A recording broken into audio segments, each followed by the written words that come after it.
Malegaon blast में फैसले के बाद उमा भारती के घर के बाहर जश्न भी मनाया गया। हमारे संवाददाता सत्यविजय पहुंचे और वहां पर जायजा लिया। आपको तस्वीरें दिखाते हैं। मालेगांव ब्लास्ट केस में सभी 7 आरोपियों को बरी करने के बाद पूर्व मुख्यमंत्री उमा भारती के बंगले पर आप देखिए जश्न मनाया जा रहा है। यहाँ पर उमा भारती के बंगले पर तमाम समर्थक और कार्यकर्ता एकजुट हुए हैं और आतिशबाजी की जा रही है। जैसा कि उमा भारती ने भी हमसे एक्सक्लूसिव बातचीत में कहा कि वो बहुत खुश हैं क्योंकि ये भगवा की रिहाई है, ये पूरे हिंदू समाज की रिहाई है, हिंदू धर्म की रिहाई है।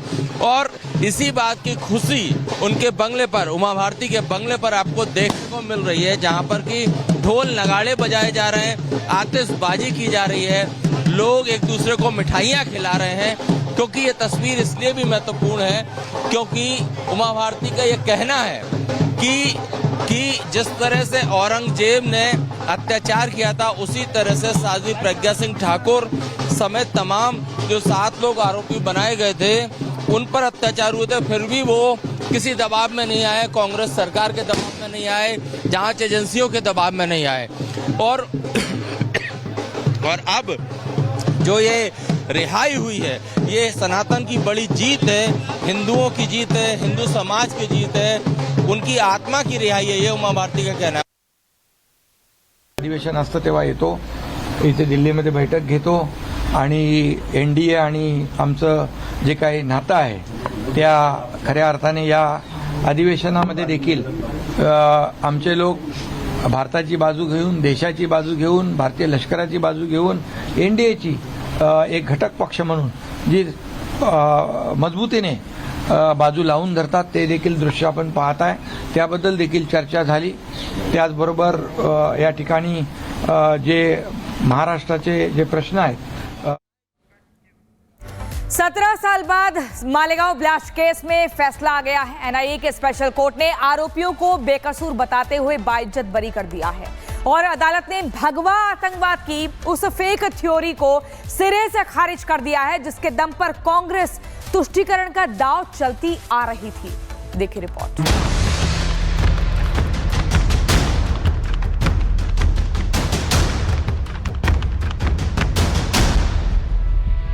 कांग्रेस दुनिया को हिंदू आतंकवाद की थ्योरी बेचने में लगी हुई थी। देश की जनता के सामने गर्व से कहता हूं कि हिंदू कभी टेररिस्ट नहीं हो सकता। महाराष्ट्र के मालेगांव में 29 सितंबर 2008 को एक धमाका हुआ था। धमाके में 6 लोगों की जान चली गई थी और 100 से ज्यादा घायल हुए थे। पूर्व सांसद साध्वी प्रज्ञा ठाकुर, रिटायर्ड कर्नल प्रसाद पुरोहित समेत 7 प्रमुख आरोपियों पर केस चला। उन पर आतंकवाद और साजिश रचने जैसे गंभीर आरोप लगाए गए। तत्कालीन कांग्रेस सरकार ने भगवा आतंकवाद की फेक थ्योरी गढ़ी और तुष्टीकरण की राजनीति को धार देने के लिए इसका लंबे समय तक सियासी इस्तेमाल भी किया। मैं आज भी कायम हूं कि जितने भी हिंदू धर्म वाले आतंकवादी पकड़े गए हैं सब संघ के कार्यकर्ता रहे हैं किसी न किसी। लेकिन 17 साल बाद फैसला आया तो सारे के सारे आरोप धरे के धरे रह गए। कांग्रेस के फेक नैरेटिव की पोल खुल गई, कांग्रेस के तुष्टीकरण की हवा निकल गई, भगवा आतंकवाद की थ्योरी फ्लॉप हो गई, हिंदुओं को बदनाम करने की साजिश नाकाम हो गई, मुस्लिम वोट बैंक के लिए फैलाया गया भ्रम जाल टूट गया, एंटी हिंदू टूल किट पूरी तरह एक्सपोज हो गई। ये सब कांग्रेसियों का दबाव था, उन्हीं के कारण सब कुछ हो रहा था। वही उस समय के सब कुछ करता धरता थे, जिस पर चाहते थे आरोप लगा देते थे, जिस पर चाहते थे जेल बंद कर देते थे। लेकिन ये सब अब ठीक हो गए। एनआईए की स्पेशल कोर्ट ने न सिर्फ आरोपियों को बाइज्जत बरी कर दिया, न सिर्फ उन्हें मालेगांव ब्लास्ट केस से दोष मुक्त करार दिया, बल्कि तत्कालीन यूपीए सरकार या कहें कांग्रेस सरकार के झूठ का पर्दाफाश कर दिया। हिंदुत्व की विचारधारा के खिलाफ साजिश रचने वालों को आईना दिखा दिया। सिर्फ साध्वी प्रज्ञा ठाकुर और रिटायर्ड कर्नल प्रसाद पुरोहित समेत वो तमाम लोग आरोप मुक्त नहीं हुए जिन्हें मालेगांव ब्लास्ट केस का आरोपी बनाया गया था। बल्कि भगवा आतंकवाद की थ्योरी गढ़ने वालों का मुंह काला हो गया। उन लोगों को बधाई देता हूं, कर्नल पुरोहित को, साध्वी जी को और तमाम लोग। ये जो घटना थी, ये जो कांग्रेस पार्टी का था, जो नैरेटिव था फर्जी, भगवा आतंकवाद, और उसी को इन्होंने प्रैक्टिकल में बदला था। 17 साल के बाद पैरालाइज, अधूरा शरीर, कई जिंदगियां बर्बाद हो गई।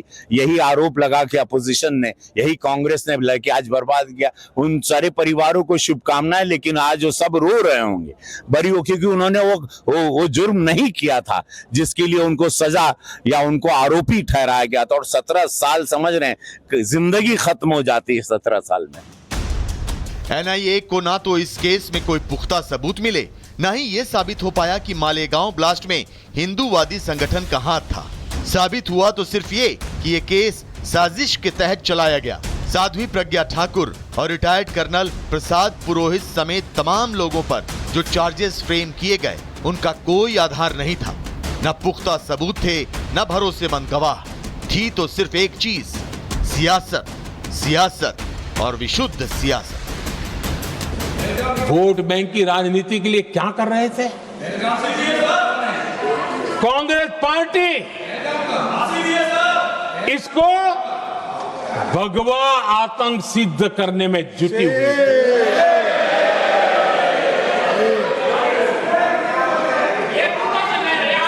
कांग्रेस दुनिया को हिंदू आतंकवाद की थ्योरी बेचने में लगी हुई थी। कांग्रेस के एक नेता ने अमेरिका के बड़े राजनयिक को यहां तक कह दिया था कि लश्कर-ए तोयबा से भी बड़ा खतरा भारत के हिंदू ग्रुप है। यह कहा गया था। क्या कहना चाहते हैं? और हिंदू टेरर का सगुफा किसने छोड़ा? मैं आज दुनिया के सामने, देश की जनता के सामने गर्व से कहता हूं कि हिंदू कभी टेररिस्ट नहीं हो सकता। हम कभी टेररिस्ट नहीं हो सकते। क्या कहना चाहते हैं? फर्जी टाइप के केस बनाए, एक भी केस अदालत में नहीं टिका। देशभक्त संगठनों पर आरोप लगाए आपने, सिर्फ आपकी छिछोरी राजनीति के लिए, क्षुल्लक फायदे के लिए।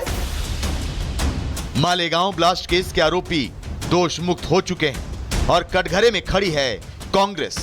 कांग्रेस को जवाब देना होगा कि हिंदुओं को बदनाम करने की कोशिश क्यों की, आतंकवाद को भगवा से जोड़ने की कोशिश क्यों की, साध्वी प्रज्ञा और प्रसाद पुरोहित का गुनहगार कौन है, आरोपियों की जिंदगी तबाह करने का जिम्मेदार कौन है, सरकारी पैसों का दुरुपयोग क्यों किया गया, क्या महाराष्ट्र पुलिस पर दबाव डालकर केस तैयार किया गया।